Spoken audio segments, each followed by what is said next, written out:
ఇంట్లోనే ధనియాల పొడి ఎట్లా చేసుకోవాలో మనం ఈరోజు చూసుకుందాము. బయట దానికన్నా మనం ఇంట్లో చేసుకున్నాం అనుకోండి, ఇది చాలా టేస్ట్గానే వస్తుంది. దోరగా నేను ధనియాలు ఇక్కడ వేయించేసుకున్నాను.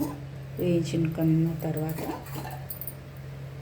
కొన్ని యాలకులు, లవంగాలు, చెక్క, రాతి పువ్వు ఇవన్నీ వేసి మళ్ళీ కలుపుకోవాలి కాసేపు.